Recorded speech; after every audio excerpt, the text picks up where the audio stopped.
think you can start from here. You sign up.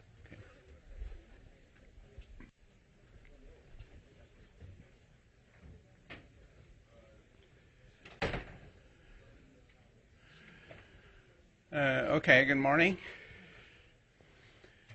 As we have enforced, we will take the attendance sheet. Need you to sign up your signature. This morning, I just passed it down from this corner. Then we just pass back to the left one or right one. Okay, and if you find if you register a little late, the last lecture I did not put your name on. After the lecture, I found your signature. I found your registration on the university website. I actually add your name on. So if your name is still not on, you can write down, and we probably can discuss after class to see your registration status. And some students wait on the waiting list. They also sign up. I still put your name there.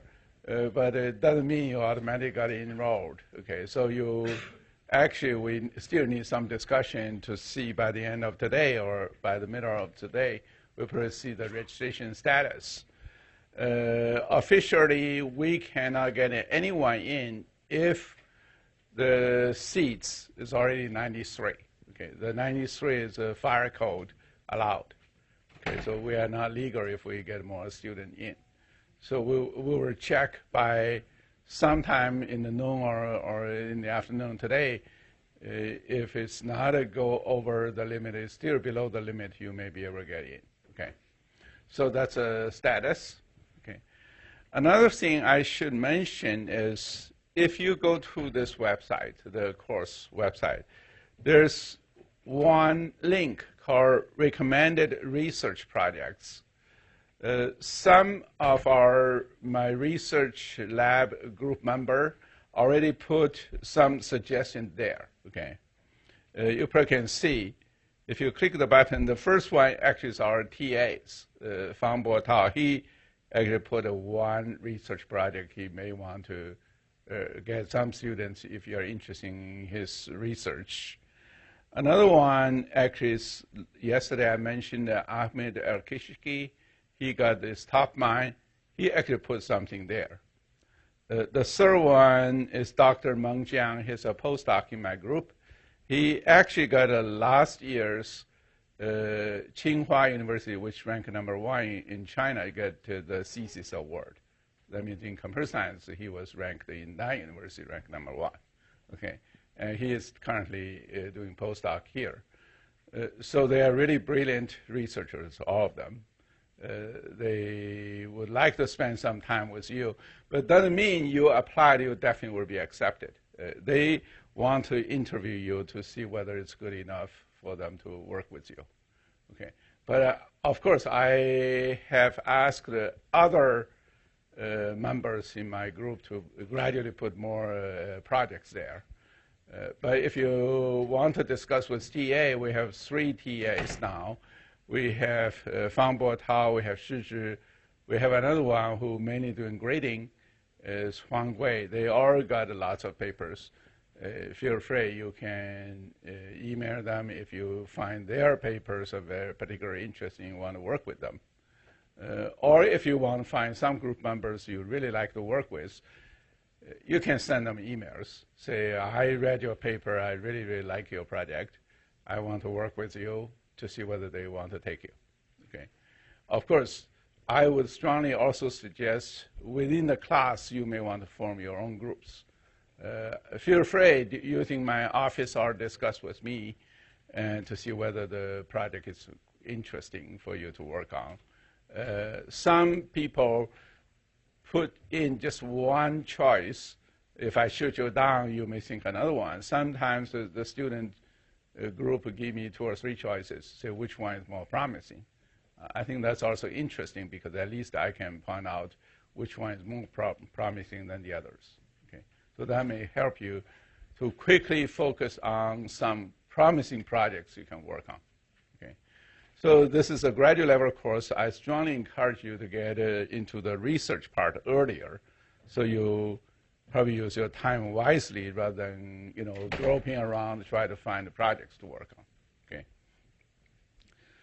So now we come down to we give you some introduction, but now I'm going to introduce you on the real course contents systematically, one by one. So the first chapter we're going to discuss is Introduction to Networks. Because remember we discussed about homogeneous networks, heterogeneous networks.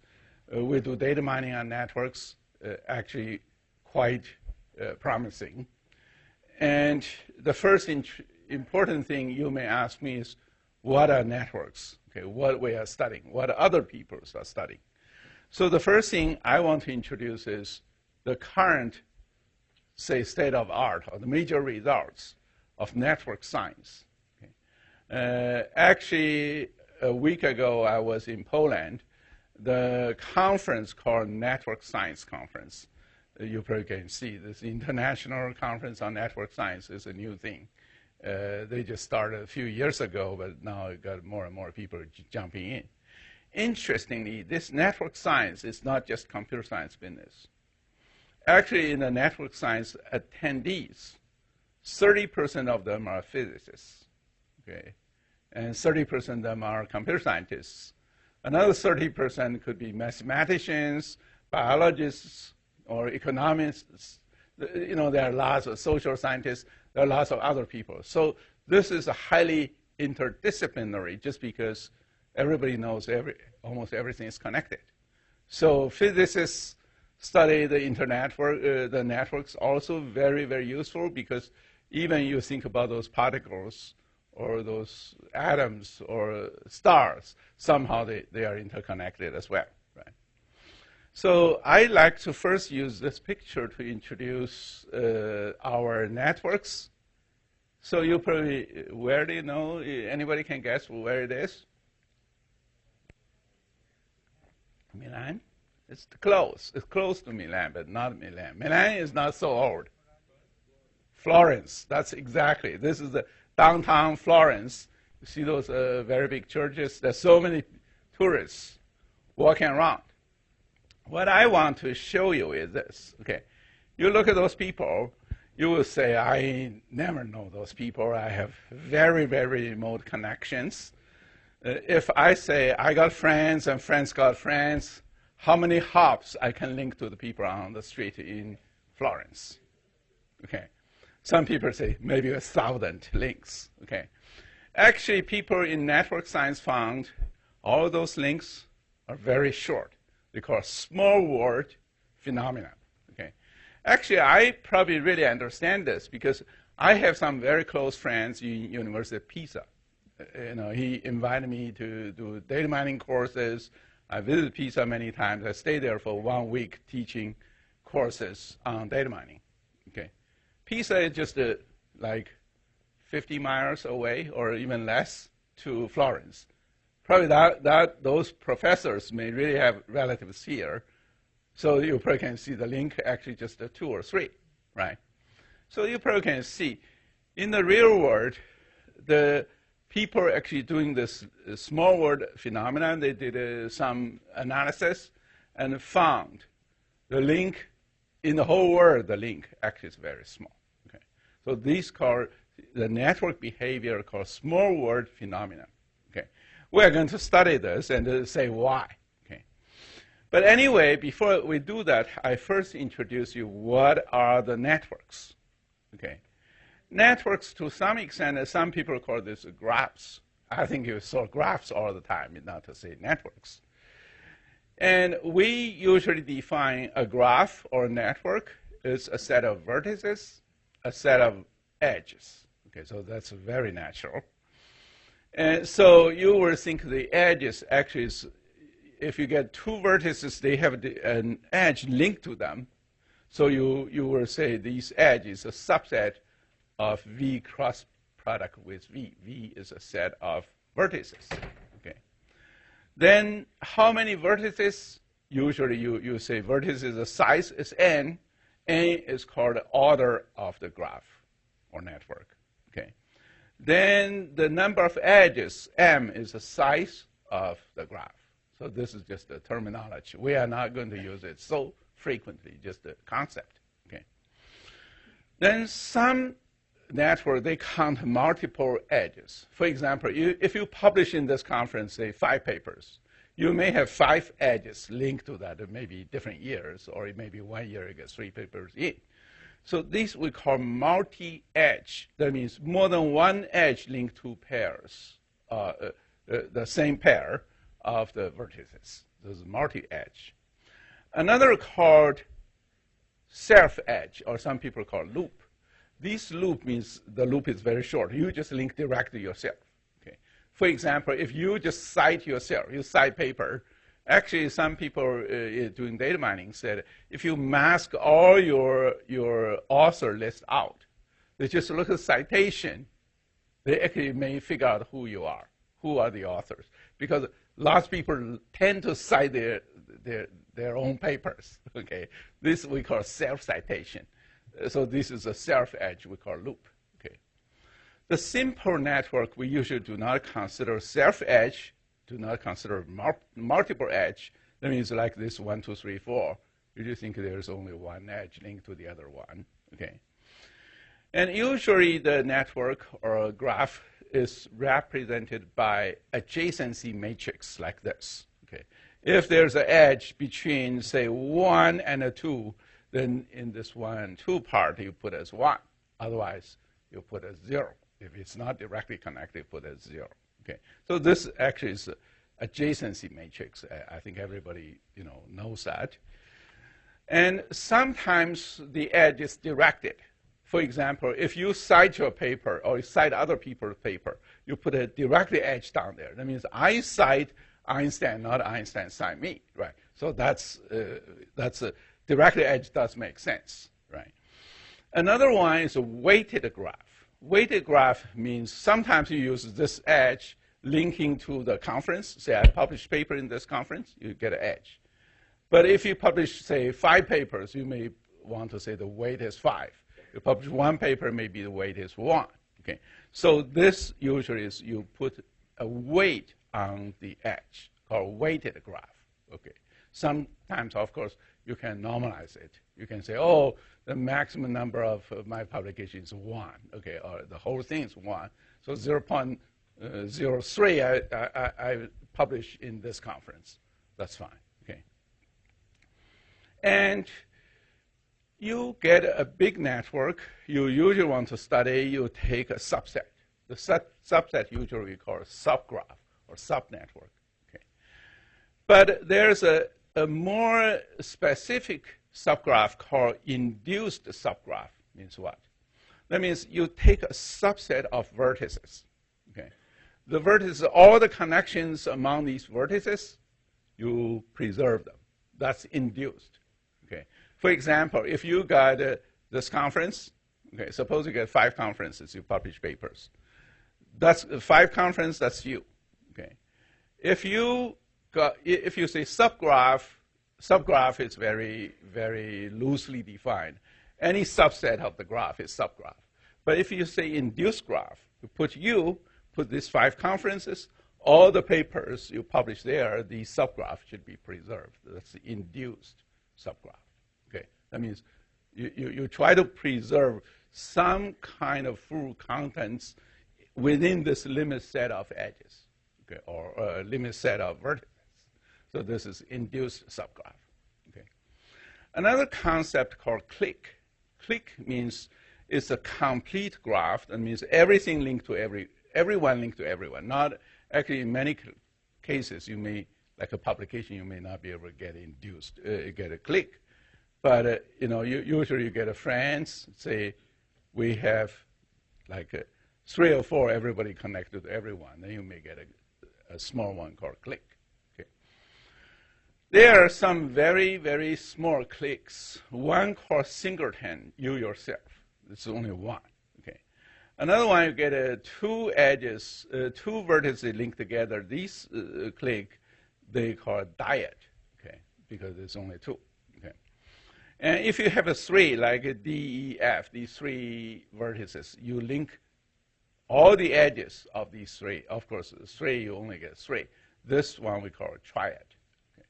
Okay. Why people study this? Sometimes in a big graph, they first try to find like a dyad and triad, and then use this, try to construct something bigger. Okay. Another one in social network, people actually use a very specific one they call egocentric network. That means take you as the center. Okay. Then you see your directly connected friends. That means 1 degree egocentric network. Suppose you take A as yourself. Okay. Suppose you want to find your direct neighbor, directly connected friends. Then you press C. Those red edge represent this network is egocentric of A. Egocentric network of A is degree, or you can say the length. Or they have a specific term, just degree. That's 1 degree is directly connected to A. Okay. What about a 1.5 degree? Okay. I mean, that's just a definition. 1.5 means you look at this C and F, H and C. Actually, they themselves are connected. If you include those edge in, you get a 1.5 degree. You can see I mark as blue. I also mark this part as blue. Okay. Then what about degree 2? Degree 2 means you actually need to see your friends connected to other friends. Okay. Like this I. Suppose A has a friend C. C has a friend of I, but I is not directly connected to A. Then this I actually is on the 2 degree egocentric network of A. Yes? Does the 1.5 degree egocentric network include the 1 degree network? Exactly. The question is whether 1.5 will include 1 degree as a subset. It is. Okay. 2 definitely will include 1 and 1.5. Okay. Actually, this is just people, for the convenience, they just define this way. You probably can see 1 and 1.5, the only difference is you look at your friends' links as well. Okay, so this is 1.5. Like you have friends H and C, you look at whether H and C are connected. Okay, so that's very clear. Then you look at a P. I use another color because even for A, even you get a 1, 2, you get 2 degrees, still could not reach P. So P actually is beyond, or you can say 3 degrees. Okay, whatever is beyond is your 2 degree egocentric network, right? This is a very simple concept. As long as you know it, the only way motivation I introduce here is you read some research paper in social network, they say egocentric network, you think anything magic. It's very simple, right? Now, you look at vertex degrees. That degree we do not say. That degree is just egocentric degree. Forget it. You just know, once you read egocentric, you know what they mean, right? But in graph theory, they do have rigorous definition of what is the degree on the vertices. Okay, that means how many edges linking to this particular vertex. Okay, for example, we take a vertex A as an example. Okay, A's degree. We first look at the undirect network. That means we don't look at the directions. So these are the indirect network. This is like a mutual friend. So you do not just point to him. He has to agree to be your friend. So you point back, right? So you get undirected. In that sense, A's degree is 4 because you get 4 links, right? And H's degree is 2. So that's very simple, right? Just number of edges linking to this vertex. Okay. For directed network, you have in degree and out degree. This, I think, is also very natural. I don't even have to lecture it. For example, you look at A. A's in degree, that means how many edges point to A. Okay, that's in degree, point in. Okay. In degree actually is 3, you probably can see, because there are 3 edges point to A. our degree is, how many edges point out. You point to the others. So this our degree, like A point to B. So our degree actually for A is only 1. So this is very simple. I think that's just a basic concepts. Okay. Then people want to study degree distributions. That means you look at this graph. You want to see whether this graph is very densely connected or rather sparsely connected. So they want to see the distribution. Okay. For example, you just look at this graph, G1. Okay. Look at this graph. You probably see you have the degree sequence means you look at the, the largest one is degree 4. You write down 4. Then you look at what are the smaller ones, 3, like a B is 3. You look at, you have 1, 3. But how many 2s you have? You have like H, you get 2. D, you get 2. So you get a 2 and a 2. You have 2 vertices degree of 2. That's why you write 2, 2. And how many degrees is 1? You only have 1, this F. This degree is 1. So you just write in a non-increasing order. Or you can say decreasing, 1 non-increasing, because sometimes these 2 and 2, they are not decreasing. They are equivalent, right? So you just say you arrange them in a non-increasing order. You write down the largest degree, then second largest, third largest. You write down in this sequence. You get degree sequence. Okay.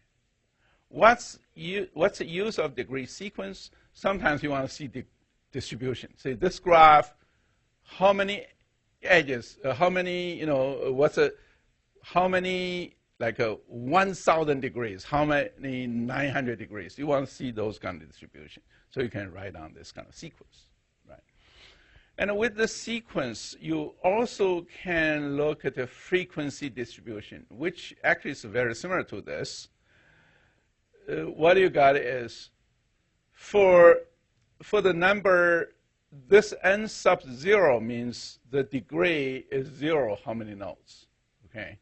This n is number of vertices with degree 0. This is number of vertices with degree 1, number with degree 2, and 3. Okay.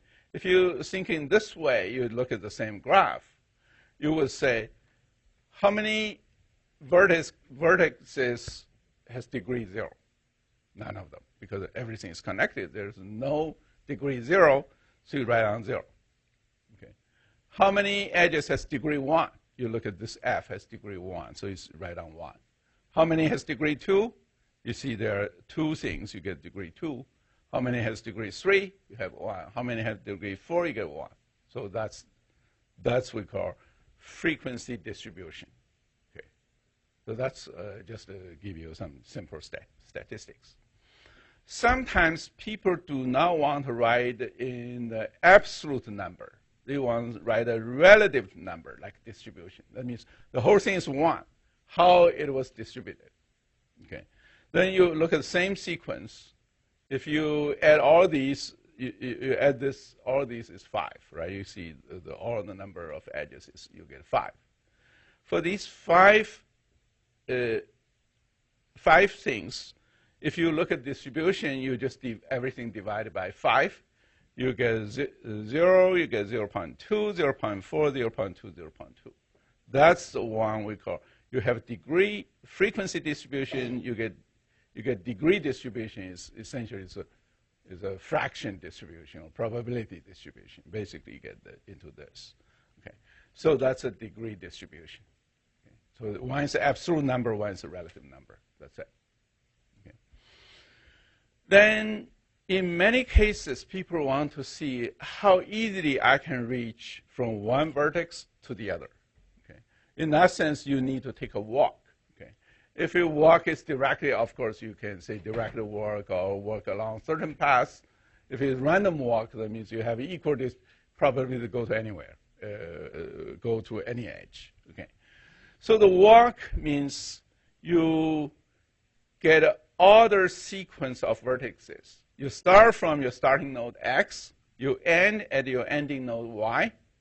So you try to draw following certain edge, you can go. For example, from A, you can go to D, you can go to B, you can go to H. That's a walk. Okay. And the path essentially is you go down this if you have distinct vertices. Simply says you go, you do not repeating those things. For example, B, you do not consider go back to the B. Okay, so this actually is a path. Okay. So this is just the simple. Another important thing is distance. Distance basically is the shortest path. Okay. For example, from F to B, what's the distance? The distance is 2. Why? Because F goes, of course, F can go to A, can go to D, then go to B. But you want the shortest one. Shortest one is F goes to A, then goes to B. So the length is 2. That's why you will say the distance is 2. I think this is a common concept. For computer scientists, this is just a piece of cake, right? So it's very easy. Just read it like reading a novel, right? So it's very easy. Then we look at this eccentricity. Eccentricity means how close this node is to the center, or how far away it is to the center. Okay. For example, you look at we just take node A. Okay. A goes to anywhere. If you look at the distance, the shortest path is 1. Right? You think about it. A, you go to H, go to B, go to D, go to F. Anywhere you go, it's 1. So that's why A is really at the center, because you go anywhere, it's very close. So that's eccentricity. We say it's 1. Okay. But if you look at another one, look at H. Okay. If H want to reach F or want to reach D, you have to go, the minimum distance actually is 2, right? Because you have to go either go to B, then go to D, or you go to A, go to H, whatever. You have the, you get distances 2. That's why H eccentricity is 2. That means you go to any other nodes, what's the minimum distance you can get? So then you calculate all those distances, the maximum one. The max one, for H, you go to any other nodes, you will take 2 distance to go to the maximum is 2. That's why your eccentricity is 2. Obviously, you can see if a node sitting right in the center, your eccentricity is small. Okay. If your node is sitting at the edge, at the far away part, your eccentricity is higher. Okay. So that's a measure. Okay. Then we can use this concept to measure, to define the radius and diameter. Okay. The radius means for any node in the graph, what's the smallest one? What's the smallest one? The radius actually, for example, like in this graph, the radius is 1 because from A you go anywhere, you just take 1. Okay, so that's radius is 1. Okay. This is like a city. You think about it. Suppose you get a big city like New York. Okay, you mark it anywhere. You want to say what's the radius of New York? You try to find a center node. Go anywhere, far away, you try to measure what is the largest one. That's a radius, right? That's a similar idea. What's the diameter? Diameter actually says for any node, you calculate the maximum eccentricity. That means from the edge going to another very far away edge to see what's the distance you will get. Okay? So this is the diameter. Okay? You think if you get New York City, what's the diameter in New York City? Okay, you just see the remote part go to another very remote part. What is the longest one? Okay, that's the diameter. Okay. But sometimes this diameter thing, the problem is sometimes it's very sensitive to outlier. Just think about this. Okay, you get one node which is very far away, just this single node. Okay, then you try to measure the single node can make things really far. Okay. So that's the reason if you look at some people calculate diameter, they call it effective diameter. That means they want to see like a 90% of the vertex they can cover. That's it. Okay. So you just think about it. Suppose you calculate United States diameter. It depends on if you take Hawaii Then you take, Key West or some places, you link them. They are very far away.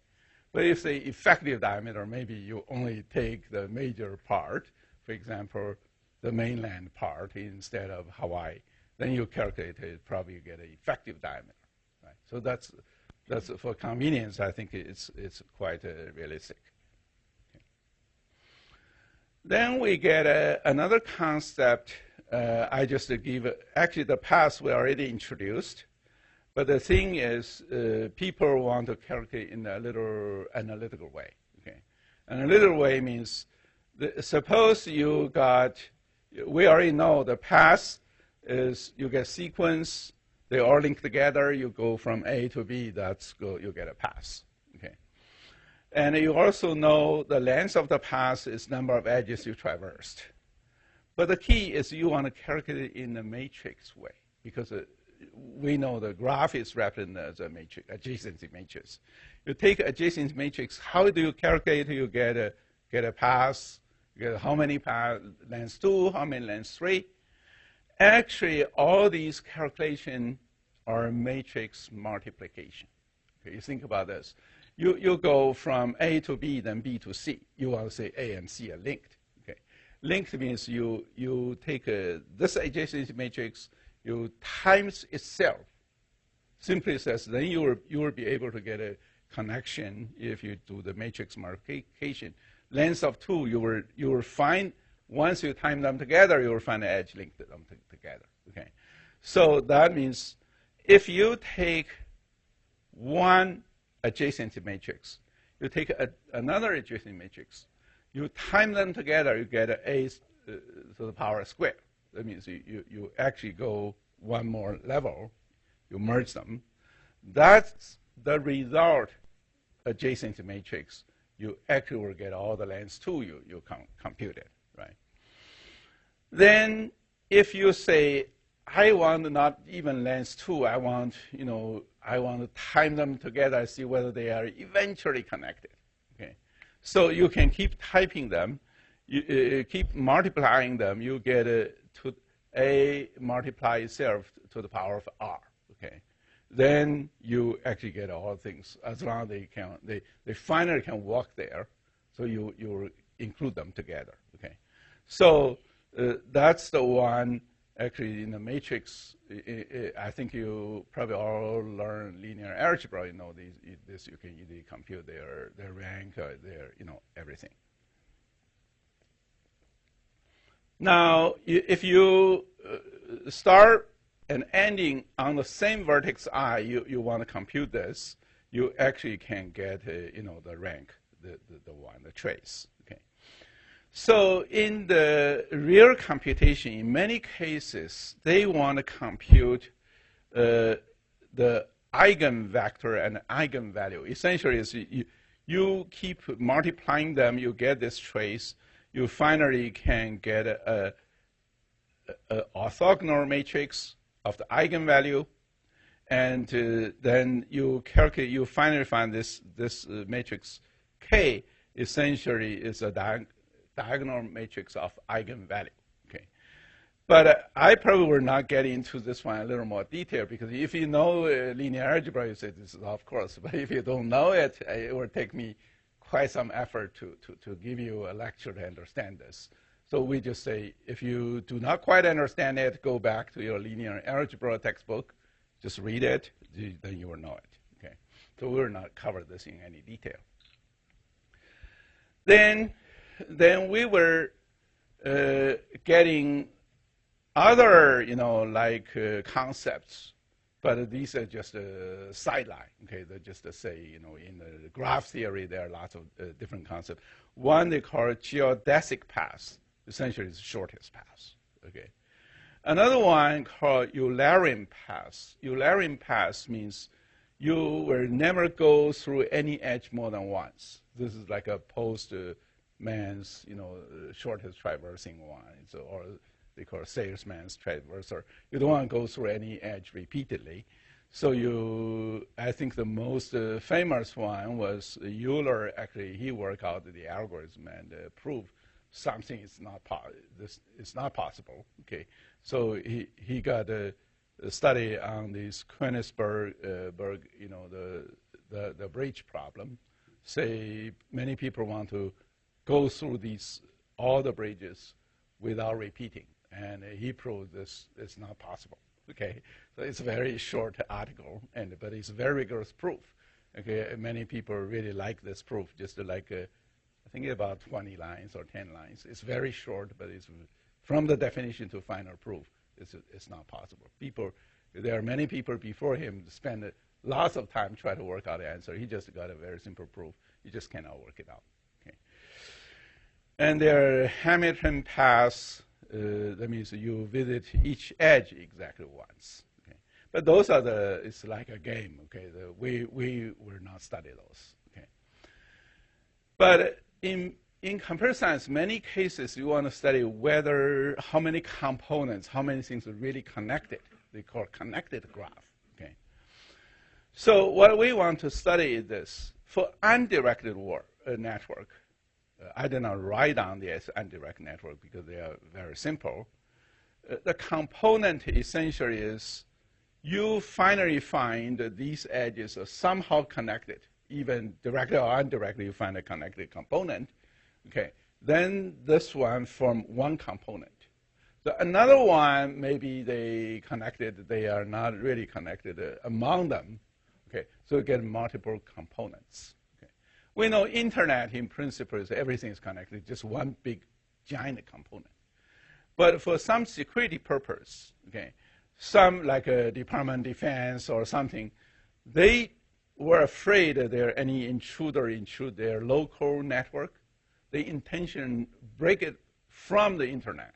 They have their local area network, so they get another component. So I think in the real life, you do have a company's local network not connected to the internet, or your defense department not connected to the internet. You get multiple components. Right? Then directed network essentially is they have the concept of weakly and strongly connected. Okay. Weakly and strongly connected means this. Okay. Weakly connected means as long as they are connected somehow, it means you get a one. This is more like do not consider even the edge. For example, you look at this, A, B, C, D. Okay. If you say weakly, they are weakly connected somehow. But if you look at strongly, strongly means you start from any node, you can go to any other nodes. Okay, though like this A, B, D are strongly connected. Okay. And EF are strongly connected. But, like C, they are weakly connected because C cannot go back to B, cannot go back to A and D. Okay. But you can say this is one component, this is another component. So you get two components, but if you look at strongly connected, you get only ABD and C itself. You get EF strongly connected. Then you get G and H, these independent single node, because from H you can go to G, but G cannot go back to H, right? And some even introduce like in component and out component. Okay, in component means you take A as a node you want to observe. Take A, you say, who are the out components of A? That means from A, how far you can reach. Okay. Then from A, you can see A can reach C, can reach F, F can reach D, can reach B. That's why the out component of A is A, C, F, D, B. Okay. That means from A, how far you can go out. The in component means how many other nodes can go to A. Okay. For example, you can see C can go to A because going through F. But G also can't go to A because you go through F, but not the other nodes. Right? So that you can either get in component and out component of A. Okay. That means you get a maximum connected component, which can either go from A or going to A.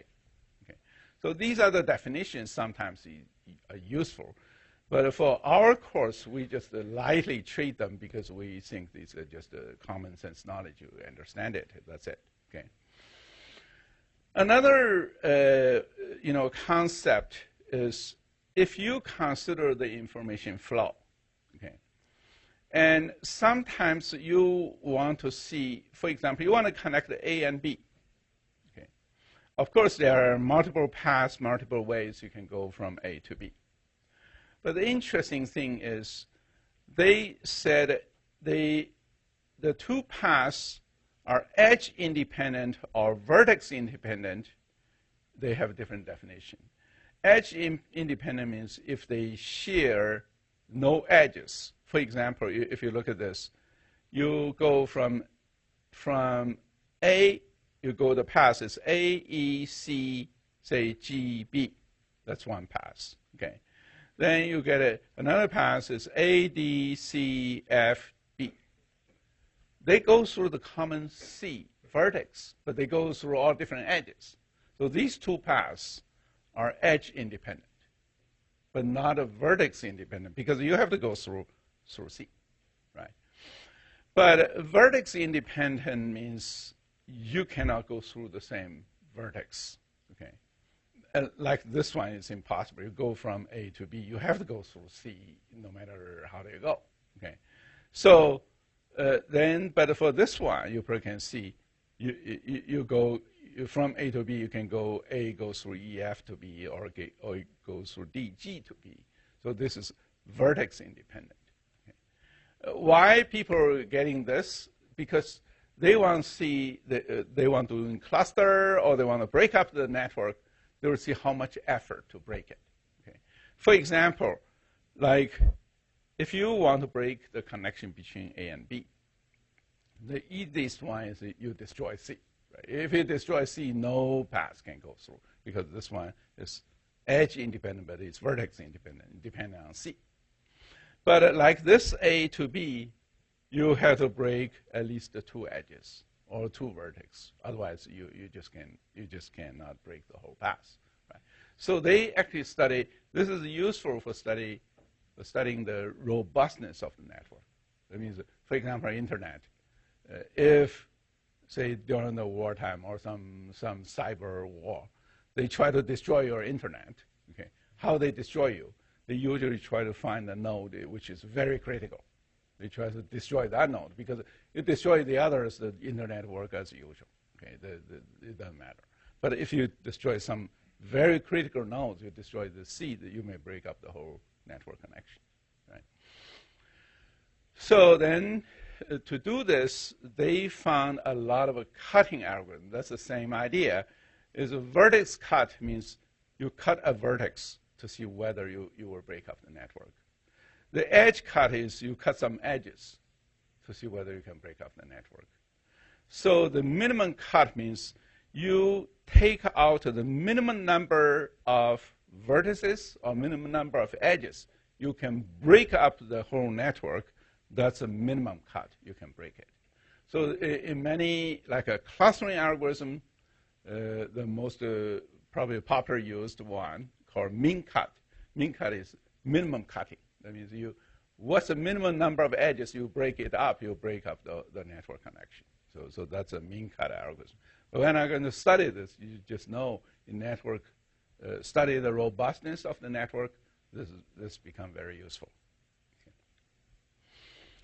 Then we are going to study a little on clustering, because we are going to study the network, how dense they are. Definitely this density is related to the clustering.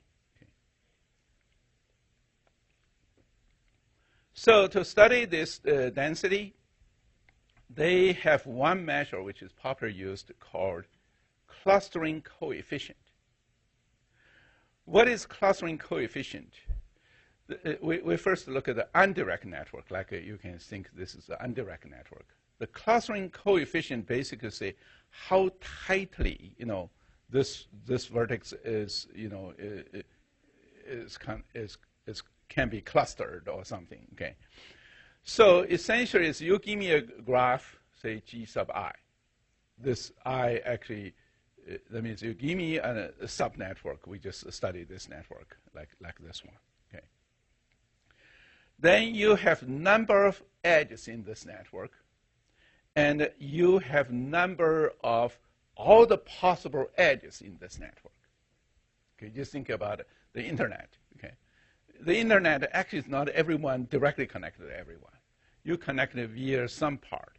Okay, so if you get a subnetwork, everybody connected to everybody. That means the number of edges is almost same of maximum number of edges possible. Suppose I give you 5. You say 5 pick up 2.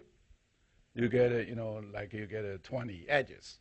If your graph really have 20 edges, max possible numbers edge is 20.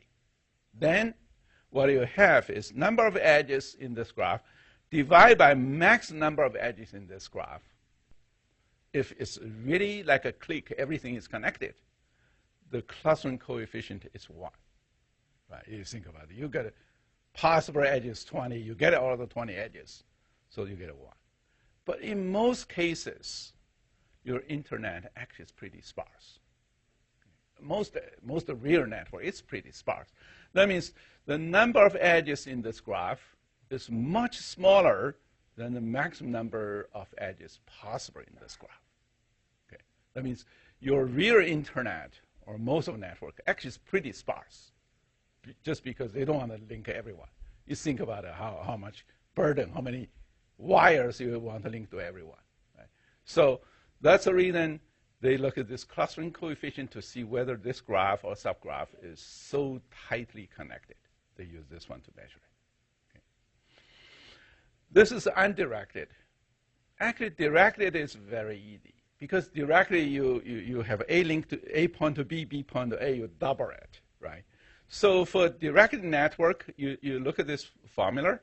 The formula, the formula is almost the same, except this one has 2, this one does not have 2, right? Because you think about it, the number of edges, actually the maximum number of edges, you think you get a 2, you link them together, double it. That's why the coefficient you look at it, just the difference is just 2, right? So that's a clustering coefficient. And to measure this network, actually, there's one they call averaging all the local clustering coefficient of all the vertices. Then if you have n vertex, you average them, you get an average density of sum. They call this one clustering coefficient of all the vertices. You calculate all the subgraphs, the clusters. You calculate them, you're averaging them, then you get a clustering coefficient of the whole graph. That's the one actually was proposed by Watts and Shorgatz. Okay. Later we are going to use this one because this one is very useful in the study of network modeling, like internet modeling. At the very beginning, people proposed several models, try to model the whole internet. There's a random graph they call Ada-Srini. There's another graph, another model actually proposed by Watts. But these two influential proposals was not the right model. Okay, in the next lecture, we are going to discuss what is the right model. Okay, the right model actually is a Barabasi's model called the power law distribution and a small world. All these things. Later, I'm going to introduce that one. But this one actually was in the middle. It was very influential. Okay. Then for the directed network, there's another very useful concept called co-citation and bibliographic coupling. Okay, so we are going to introduce you this concept, co-citation and bibliographic coupling. What is co-citation? If you write papers, you may cite other papers. Maybe your friend, your research friend, also cite those papers.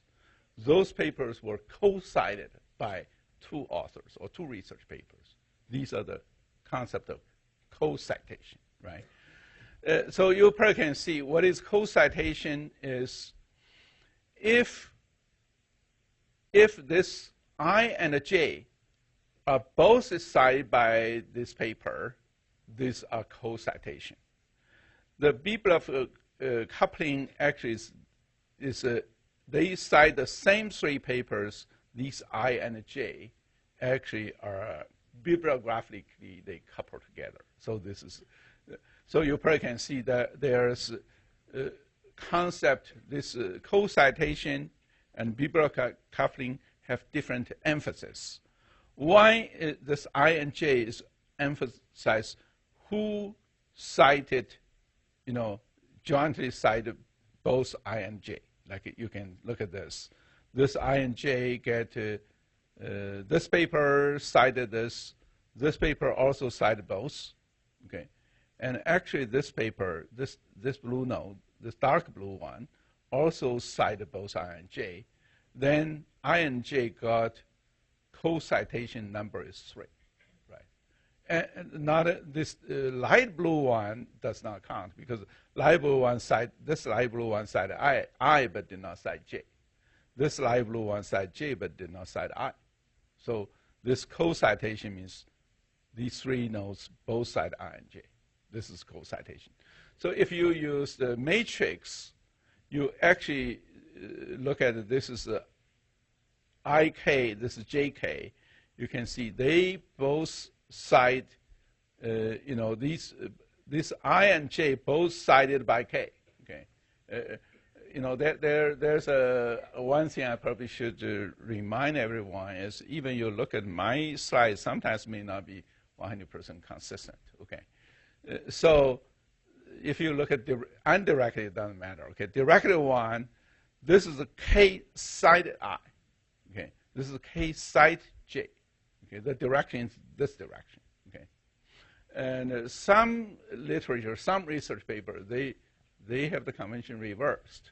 Okay, that's why when you read my article or my slides, sometimes you want to be a little careful because sometimes I may take the formula from more than one paper. They have different convention. Then I myself may contradict myself. You just want to make sure I did not make a mistake. But the many papers, okay, they use the direction is IK means K cite I, okay, and JK means K cite J, okay. So that's a convention, not the other way around, okay, because the different research papers, they do have different conventions when you write a matrix, the suffix, okay. So then if you want to calculate the co-citation, what you need is, you can see K cite both I and J. You multiply them together, you'll get, if you really want to multiply them together, you have to take inverse of this one, then you can multiply this 2, right? So you take the inverse, then you get A times A transpose. Okay, not inverse, okay, it should be saying transpose. So A times A transpose, then you get into this C, right? Then that means you try to find diagonal matrix of this one, you will find a co-citation. Okay. Then what is bibliographic coupling? Bibliographic coupling means, okay, these I and J, they cite 3 papers in common in the paper. Like I cite these 3 papers. J also cite these 3 papers. Then I and J has bibliographic coupling. This is very useful to find similar papers, right? If these 2 papers cite almost same sets of papers, likely these 2 papers are discussing similar things. This we call bibliographic coupling. Okay. So let's look at this bibliographic coupling. You see, because now it's I cite K, this is J cite K. So when you try to multiply them, remember for this matrix, you want this K to be in common. You have to take the first matrix and transpose them. Then you can link them together. So you can see here you transpose this A sub ki, you transpose them, they become A sub ik.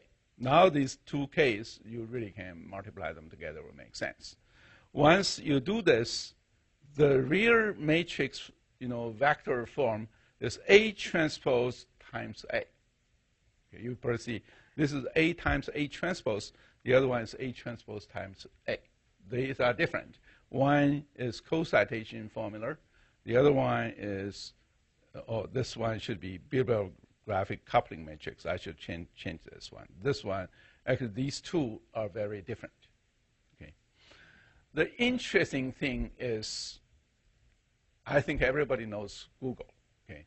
How many people knows PageRank? Yeah, I think you should know more PageRank. I got about half of people raise it. When did Google set up? The Google people set up just because they first discovered PageRank algorithm. Okay, they set up a Google. I clearly remember that's many years ago, 1998 in the spring. I actually went to UCLA at that time I was teaching in Canada. I went to UCLA together with Rakesh Agrawal, okay, who was at IBM Research. We were teaching data mining UCLA extension course. UCLA, at that time, they set up many extensions to teach LA people, not necessarily just UCLA students. They wanted to get some known people right on this topic. So they partitioned the whole course. First half was taught by Rakesh Agrawal at IBM. The second half was taught by me. And Rakesh just finished teaching. I just arrived. And he actually asked me, he said, did you know some breaking news? I said, what's breaking news? He said, the Bay Area breaking news. I said, I did not know. He said, the Bay Area already boiling. You did not even know it. I would say, I was in Canada. I'm not pretty isolated. He said, the big news, the breaking news is PageRank. I said, what is PageRank? Then he started explaining, said, actually the internet, you don't have to use human. The machine can automatically rank things using PageRank. Okay, the web page, you can rank them automatically. That's a really, really great breaking news. The whole Bay Area was boiling. It was done by 2 Stanford students. They told me that. Actually, that's the first time I heard PageRank. Of course, I went back immediately to try to find the paper. Okay. And then they started saying, we are not going to do PhD anymore. We're going to set up a company, okay, because this is almost a revolution of the whole internet. It's not they just think this is important. The whole Bay Area was boiling. That's PageRank, okay. Later, we are going to introduce you to PageRank. I originally thought everybody knows PageRank. But how many people know HITS? HITS. Yeah, we still get a subset, a little smaller subset than PageRank. HITS actually was another very famous algorithm developed by John Kleinberg. Okay, John Kleinberg now is a professor in Cornell, but he was at IBM, okay, and Berkeley.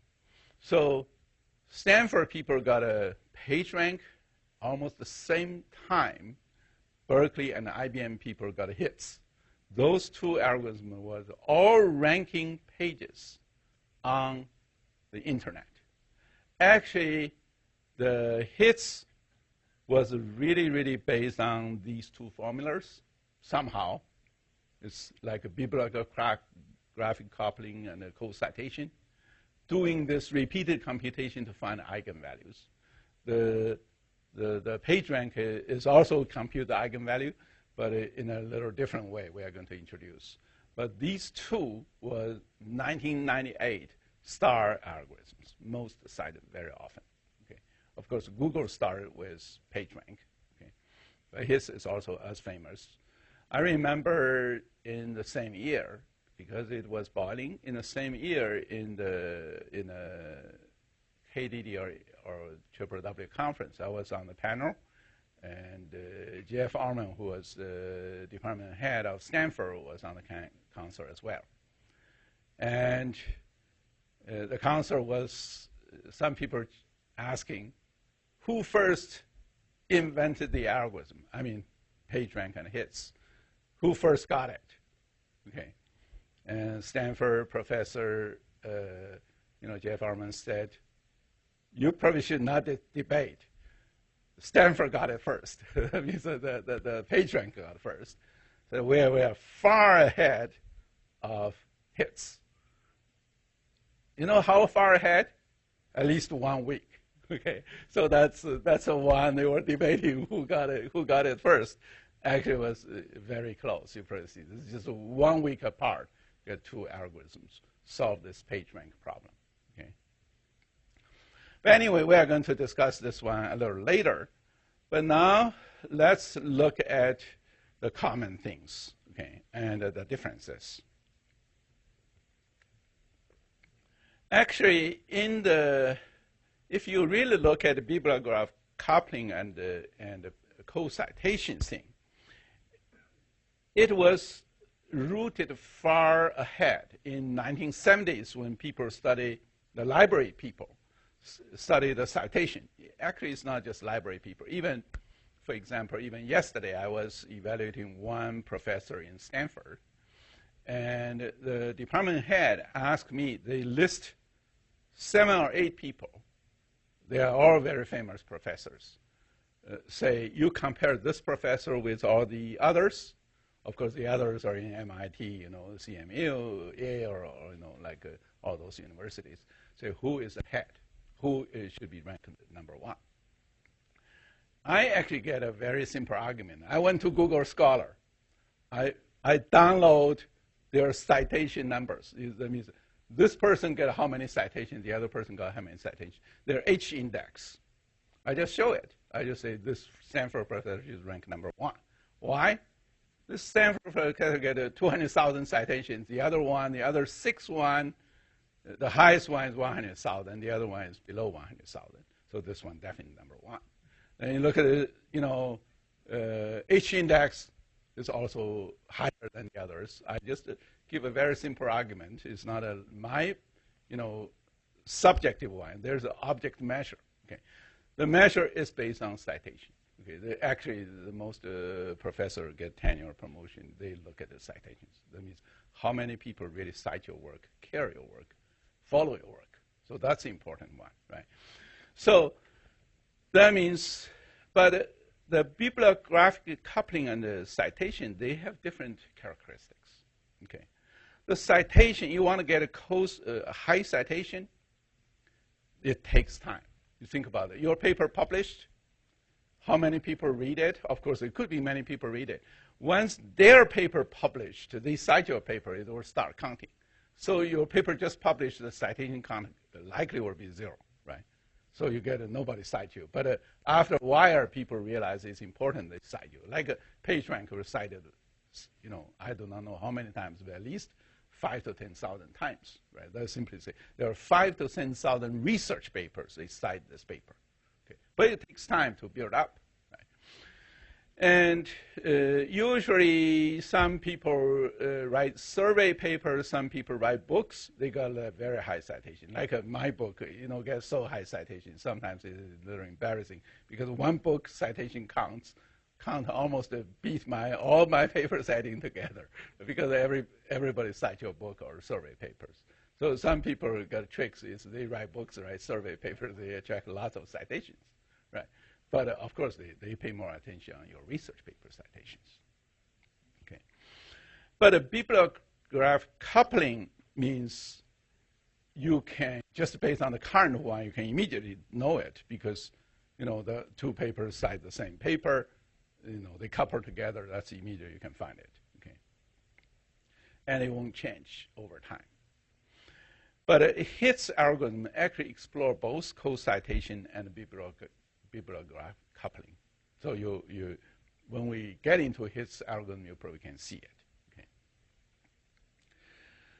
And some people study bipartite network. Bipartite network means you only look at, there's one group, there's another group.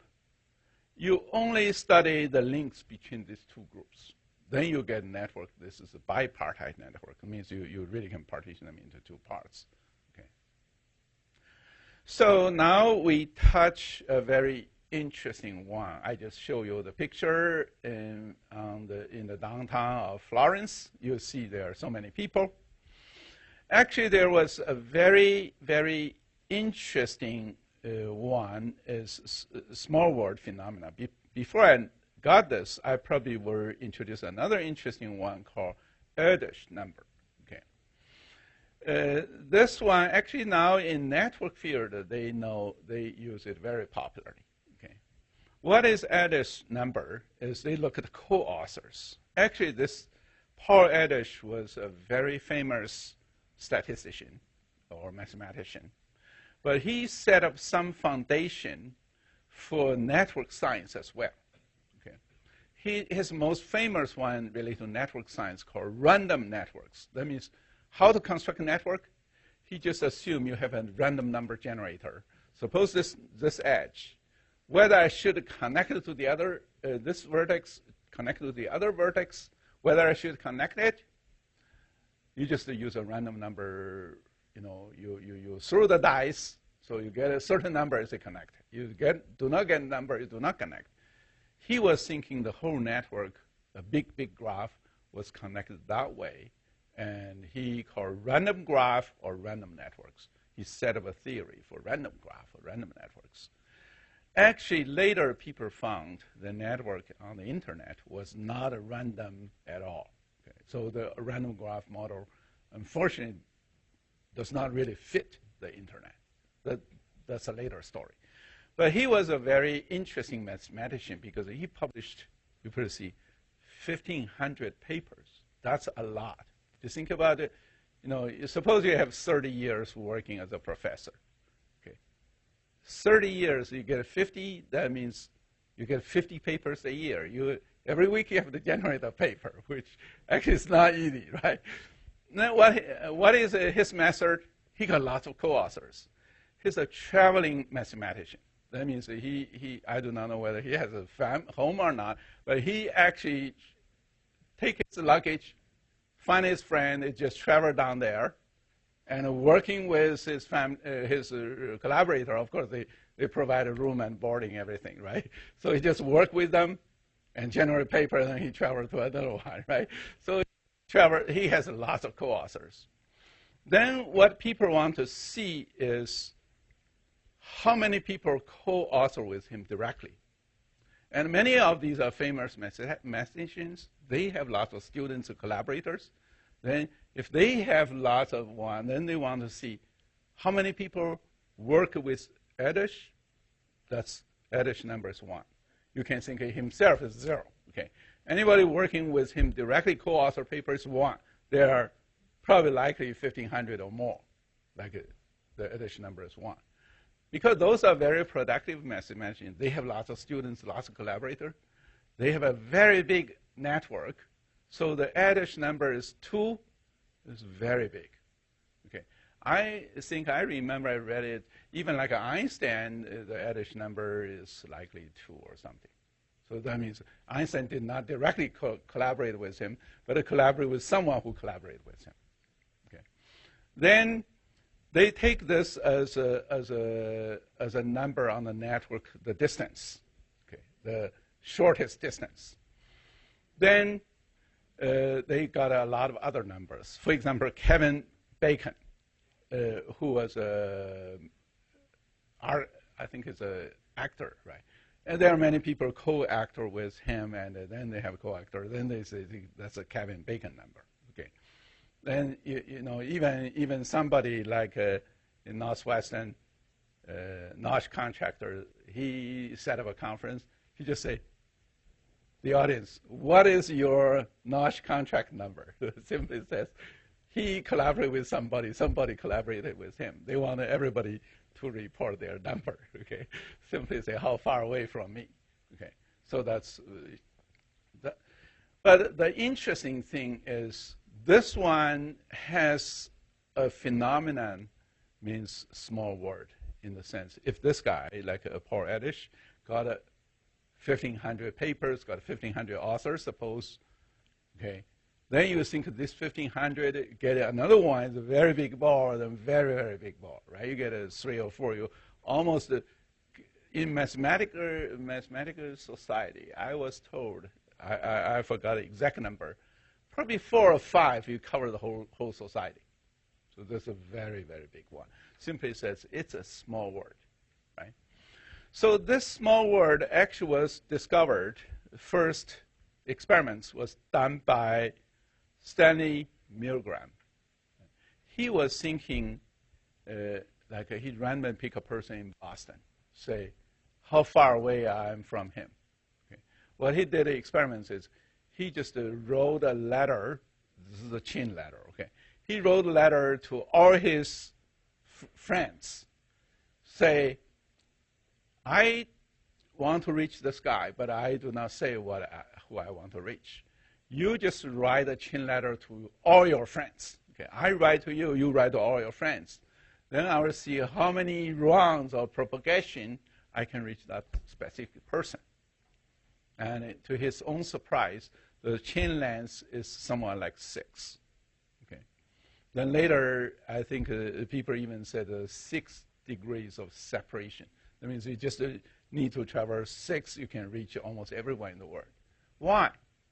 Why this could be the phenomenon? Actually, it was not that hard to think about this. You just think, I do not know Facebook, you just think of your friends. Okay. How many friends you have? I think suppose you are very isolated, you only have 100. I believe you definitely have more than that. Okay. You think about 100, that's 10 to the power of 2. Okay. Then 10 to the power of 2, you get 6 power. How much it is? It's 10 to the power of 12, right? How big the world is? The world actually, you get, I don't know, 6 billion people? Actually still smaller than 10 to the power of 12, right? Of course, you have much more, and some people have thousands of them. So that's the reason you just thinking about it to do this link, the separation is not too far. Okay, so that's a power. Actually, there's one student at that time, Yuri Leskovich. He was doing summer intern in Microsoft Research. In summer intern, he took the small world. He wanted to do experiments on, I think it's called instant messenger or some is IM, as instant messenger or something, for the Microsoft network. Okay. He just, because of Microsoft, in Microsoft Research, you can access this network. He wanted to check the diameter of this network. That means everyone to everyone, what's the distance? And he used Microsoft Instant Messaging, the real graph. He checked, there are 240 million active user accounts. He wanted to check their diameter. He found the average distance is just 6.6. This is exactly match the 6 degrees of separation. That means if you calculate the diameter, the longest one may be a little longer, but if you just look at the average distance, it's very small. Okay, so the mean median is 7. The average distance is 6.6. That implies the small world, is a real one in the internet, in the real society. Okay. Actually, there are many later people have theory why you do this. So what is the real distribution of the real network? We are going to do this network modeling in the next lecture. But if you want to do experiments by yourself, there are lots of graphs. I probably suggest you go to CMU, the Christos Valoutos. I think Yuri Leskovich was his student, probably now in Stanford they have the same repository. You go there, you may download many real graphs, very huge. And you may do experiments. You may check whether the diameter or the radius and all the other properties we're going to learn, okay? But these are lots of real graphs. And in the next lecture, we are going to study the modeling, the whole network, how we should model it. By the way, okay, there are several students already proposed lectures. I think I got 3 or 4 students I marked on. If you want to do lecture, okay, you should inform me earlier to say what's the contents. Because if my lecture pass the contents, I will not go back to re-adopt it. Okay? If you discuss heterogeneous network, we're going to put you in the heterogeneous network. You do the homogeneous network, that's almost the next lecture and the next one. Okay, thank you.